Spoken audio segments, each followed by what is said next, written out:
এই হিজড়া হলো বাংলাদেশের সবচাইতে সুদর্শন পুরুষ। তাহলে ডক্টর মিজানুর রহমান আজারি ভাই এত সুন্দর বক্তা, যাকে দেখে সবাই ভালোবাসে, অমুসলিমেরা পর্যন্ত পছন্দ করে, কথা বলেন ঠিক কিনা? তাহলে নায়ক শাকিব খান সুপারস্টার, এক সিনেমা করে 3 কোটি টাকা নেয়, তাহলে তার মর্যাদা গেল কোথায়? হ্যাঁ, এই লোকই যদি সুদর্শন হয় তাহলে শাকিব খানের দাম থাকলো 3 কোটি টাকা নিয়ে।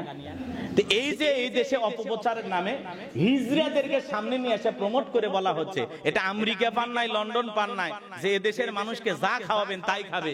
এদেশের মানুষ অনেক সচেতন, কথা বলে ঠিক কিনা? এগুলো হিজড়াদেরকে নিয়ে এসে পুরস্কার দিয়ে বলবেন যে বাংলাদেশের সবচেয়ে সুদর্শন পুরুষ।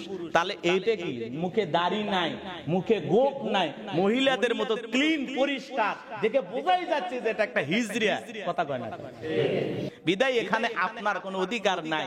আল্লাহ তাআলা যা দিচ্ছেন সব ব্যবহার করার জন্য আপনাকে দিয়েছেন। অতএব এখান থেকে আল্লাহর শুকরিয়া আদায় করতে হবে যে আল্লাহ তুমি আমাকে যা দিয়েছো আমার জন্য যথেষ্ট, আলহামদুলিল্লাহ, আমি তোমার উপরে খুশি।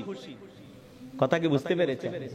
এখন আপনি মনে করেন কোটিপতি, টাকাওয়ালা, কোটি টাকার গাড়িতে ঘোরেন, কোটি টাকার বাড়িতে আপনি ঘুমান।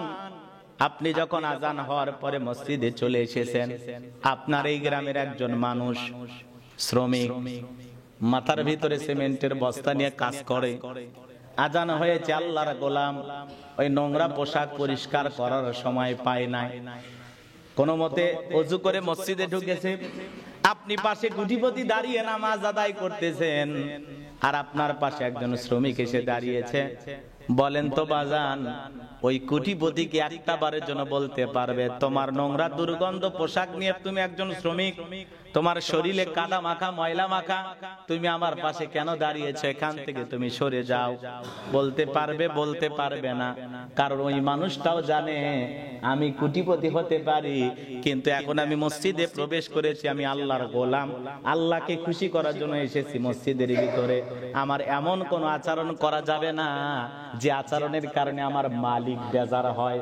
এই জন্য একজন ভিক্ষুক, একজন শ্রমিক যদি কোটিপতির পাশে নামাজে দাঁড়িয়ে যায়, একজন চেয়ারম্যান, এমপি, মন্ত্রীর পাশেও দাঁড়িয়ে যায়, তার পক্ষে একজনকেও বলা সম্ভব হয় না তুমি ভিক্ষুক, তুমি মিসকিন, তুমি শ্রমিক, আমার পাশ থেকে সরে যাও, তুমি জানো না আমি কোটিপতি, আমার পাশে কেন দাঁড়িয়েছ? বলতে পারে না, কারণ তার দিলের ভিতরে একটা উদ্দেশ্য যে আমি মসজিদে প্রবেশ করেছি আল্লাহর শুকরিয়া আদায় করার জন্য। তাহলে চিন্তা করেন বাজান, মসজিদের ভিতরে আপনি যেরকম আল্লাহ তাআলার শুকরিয়া আদায় করার জন্য প্রবেশ করেছেন, জমিনে যখন বিচরণ করবেন, ঘরে যখন বসবাস করবেন, ব্যবসা প্রতিষ্ঠানে যাবেন, সব জায়গায় যদি এইভাবে আল্লাহ তাআলাকে স্মরণ করেন যে আমার শ্রমিক আমার ভাই, আমার শ্রমিক আমার ভাই, আমার দোকানের কর্মচারী আমার ভাই, তাদের সাথে ভালো আচরণ করতে হবে। আল্লাহ চাইলে আমাকে কর্মচারী বানাইতে পারতো, তা না বানায় আল্লাহ আমাকে মালিক বানাইছে। কথা বোঝেন নাই? ওই ব্যক্তিকে দেখবেন আর আল্লাহর শুকরিয়া আদায় করবেন। রাস্তায় একটা ভিক্ষুক দেখলে শুকরিয়া আদায় করে বলবেন আল্লাহ চাইলে ওই জায়গায় আমাকে নিতে পারতো। এইভাবে যদি আপনি চলাফেরায়, ওটা বসায়, সব জায়গায় যদি আল্লাহর নিয়ামত খুঁজতে চান, দেখবেন আল্লাহ তাআলা আপনাকে এত দিয়েছেন, এত দিয়েছেন, সারাটা জীবন সিজদায় লুটিয়ে পড়ে থেকেও আল্লাহর শুকরিয়া আদায় করে শেষ করা যাবে না। চিৎকার মেরে বলুন সুবহানাল্লাহ। আল্লাহ আপনাকে এত দিয়েছে, উঁচুর দিকে তাকায়েন না, উপরের দিকে তাকায়েন না, নিচের দিকে তাকান, আপনার চাইতে যে ছোট অবস্থানে আছে তার দিকে তাকান, তাহলেই দেখবেন আল্লাহ আপনাকে উঁচুতে রেখেছে, ভালো রেখেছে। দিল দিয়া কথাগুলো বোঝার চেষ্টা করবেন, গভীর মনোযোগ দিয়ে কথাগুলো শুনবেন। আমি যে কথা বলতে চাচ্ছিলাম, বিশ্ব নবী মুহাম্মদ রাসূলুল্লাহ সাল্লাল্লাহু আলাইহি সাল্লাম বলেছেন, যখন কোন বান্দার পুত্র মৃত্যু হয়, বান্দার পুত্রের মৃত্যু হয়, তখন মহান আল্লাহ তাআলা তার ফেরেশতাদেরকে বলেন, তোমরা আমার বান্দার পুত্রের জান কবজ করে নিলে? ফেরেশতারা জবাব দেন, হ্যাঁ। আল্লাহ তাআলা বলেন, তোমরা তার কলিজার টুকরাকে কেড়ে নিলে। হাদিস, মনোযোগ ভাই, কি এদিকে গল্প করেন।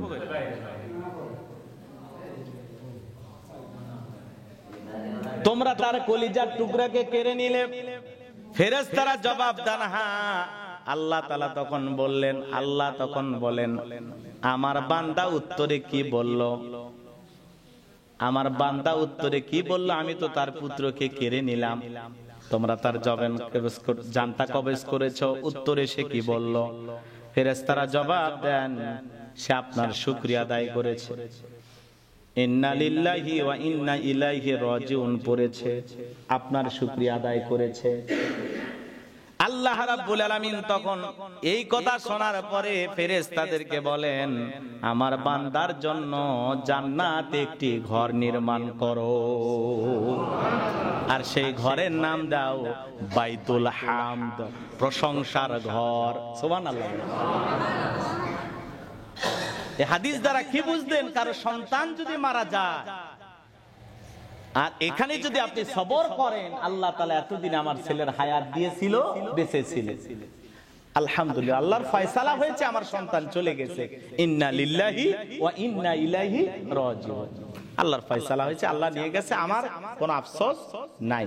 এরকম কোন বান্দা যদি সবর করতে পারে, ধৈর্য ধারণ করতে পারে, আল্লাহ তখন ফেরেশতাদেরকে বলে, আমার এই বান্দার জন্য জান্নাতে একটা ঘর নির্মাণ করো, যে ঘরের নাম হবে বাইতুল হামদ, প্রশংসার ঘর। সুবহানাল্লাহ। এই জন্য কৃতজ্ঞতা বোধ থাকতে হবে, কৃতজ্ঞতা আদায় করতে হবে, আল্লাহর শুকরিয়া আদায় করতে হবে। কৃতজ্ঞতা আদায় করলে নিয়ামত বেড়ে যায়, আর কৃতজ্ঞতা আদায় না করলে আল্লাহ রাব্বুল আলামিন নিয়ামত কেড়ে নেয়। ভালো করে বোঝার চেষ্টা করবেন। হযরতে আনাস রাদিয়াল্লাহু তাআলা বর্ণিত, রাসূল কারীম সাল্লাল্লাহু আলাইহি সাল্লাম বলেছেন, আল্লাহ তার সেই বান্দার প্রতি রাজি খুশি থাকেন যে খাবারের সময় আল্লাহর শুকরিয়া আদায় করে, প্রশংসা করে, এমনকি পানি পান করার সময়ও তার প্রশংসা করে। আপনি যে পানি খাইতেছেন, এই পানি খাবার সময়ও আল্লাহ তাআলার প্রশংসা আদায় করতে হবে, কৃতজ্ঞতা আদায় করতে হবে। দিল দিয়া কথাগুলো বোঝার চেষ্টা করবেন। আর যদি কেউ কৃতজ্ঞতা আদায় না করে, আল্লাহ রাসূল বিশ্বনবী মুহাম্মদ রাসূলুল্লাহ সাল্লাল্লাহু আলাইহি সাল্লাম তখন ওযু করলেন। নবীজি ওযু করে নামাজে দাঁড়িয়ে গেলেন। এক নয়, দুই নয়, 2 রাকাত করে করে বিশ্বনবী মক্কা বিজয়ের পরে 8 রাকাত নামাজ আদায় করেছিলেন। বলুন সুবহানাল্লাহ।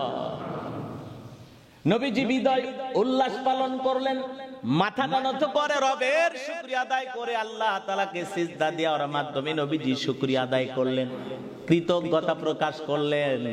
আজকে সমাজে যদি আল্লাহ তাআলা বিজয় দেয়, কোন মেম্বার যদি বিজয় লাভ করে, চেয়ারম্যান যদি বিজয় লাভ করে, কোন এমপি যদি বিজয় লাভ করে, বিজয়ের উল্লাসে তারা উপর দিকে লাফ দেয়, নাচানাচি করে, পটকাবাজি করে, আতশবাজি করে, হই হুল্লার করে, বিজয়ের ঠেলায় পরনের লুঙ্গিও খুলে যায়। কথা বলেন ঠিক কিনা? তারা বিজয় উল্লাস করে উপর দিকে লাফ দিয়া, নাচ গান কইরা, অঙ্গভঙ্গি কইরা। আর আল্লাহ রাসূল বিজয় লাভ করলেন উপর দিকে লাফ দিয়া না, মাথাটা নত করে আল্লাহকে সিজদা দেওয়ার মাধ্যমে কৃতজ্ঞতা প্রকাশ করলেন, বিজয়ের উল্লাস এইভাবে উদযাপন করলেন। বলুন সুবহানাল্লাহ। এই জন্য আল্লাহ তাআলা যখন আপনাকে দেবেন, তখন মাথাটা উঁচু না, মাথাটা নত হয়ে আল্লাহ তাআলার শুকরিয়া আদায় করার মাধ্যমে আপনাকে প্রকাশ করতে হবে। আল্লাহ তাআলা যদি এমপি বানায়, চেয়ারম্যান বানায়, মেম্বার বানায়, আল্লাহ তাআলা শুকরিয়া আদায় করতে হবে। এটা না আহামরি কিছু করা যাবে না, ওইভাবে চিন্তা ভাবনা করা যাবে না যে এই পাইছি ওই পাইছি। আল্লাহ দিয়েছেন, নিতেও তো সময় লাগবে না। কথা বলেন না কেন? আল্লাহ তাআলা দিয়েছেন, নিতে কি সময় লাগবে? সময় লাগবে না। এই জন্য আমাদের সব সময় আল্লাহ তাআলার শুকরিয়া আদায় করতে হবে, কৃতজ্ঞতা প্রকাশ করতে হবে। কোন ভাই আপনাকে বিপদে একটু হেল্প করেছেন, তার কৃতজ্ঞতা আদায় করতে হবে যে ভাই আমি ওই যে চাকরির বিষয়ে আপনার কাছে একটু পরামর্শ করছিলাম, আলহামদুলিল্লাহ আপনি উপকার করেছেন।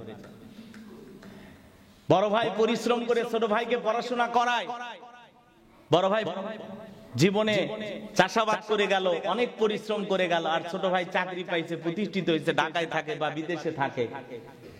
এই বড় ভাইয়ের সেই কৃতজ্ঞতা ভুলে যায়। বড় ভাই যে তার জন্য এত অবদান রেখেছে, সেই কথাগুলো ভুলে যায়। তখন মনে করেন না আমি একা একা, আমি তো ভালো ছাত্র ছিলাম। আরে বড় ভাই কি করছি? আমি তো ভালো ছাত্র ছিলাম, ভালো রেজাল্ট করেছি, এই জন্য না প্রতিষ্ঠিত হয়েছি, এই জন্য না ভালো চাকরি পাইছি। আমার বড় ভাই কি করেছে? কিন্তু বড় ভাই যে মাঠে চাষাবাদ কইরা তার পড়াশোনার খরচ চালিয়েছে, তাকে পোশাক পরাইছে, তার পরীক্ষার ফি দিয়েছে, সেটা ছোট ভাই ভুলে গেছে। বাবার ক্ষেত্রে এরকম হতে পারে, সকলের ক্ষেত্রে এরকম হতে পারে। তো এরকম আল্লাহ তাআলা যখন আপনাকে কোনো কিছু দেবেন, এই জন্য আপনাকে শুকরিয়া আদায় করতে হবে। এই জন্য বিশ্বনবী মুহাম্মদ রাসূলুল্লাহ সাল্লাল্লাহু আলাইহি সাল্লাম বলেছেন, মাল্লাম ইয়াশকুরিন নাস লাম ইয়াশকুরিল্লাহ। যে ব্যক্তি মানুষের উপকারে কৃতজ্ঞতা প্রকাশ করতে পারে না, সে আল্লাহর নিয়ামতের কৃতজ্ঞতা প্রকাশ করতে পারে না। এই জন্য আপনাকে মানুষের যে উপকার, এর কৃতজ্ঞতা আপনাকে প্রকাশ করতে হবে। কথা কি বুঝাইতে পারলাম নাকি রাগ করতেছেন আপনারা? কৃতজ্ঞতা বোধ আজকের আলোচনার বিষয়টাই আমি কৃতজ্ঞতা, সকল ক্ষেত্রে আল্লাহ তাআলার কৃতজ্ঞতা আদায় করতে হবে। সুস্থ থাকলে আলহামদুলিল্লাহ। এই যে ডক্টর, আপনারা শুনেছেন, অবশ্য অবগত আছেন, আমিরে জামাত ডক্টর শফিকুর রহমান, তিনি অসুস্থ। তো আল্লাহ তাআলা তাকে সুস্থ রেখেছিলেন, এখন তিনি অসুস্থ হয়েছেন। এটা অসুস্থতার নিয়ামত, এটা কার দেয়া দান? আল্লাহর দেয়া দান। শনিবার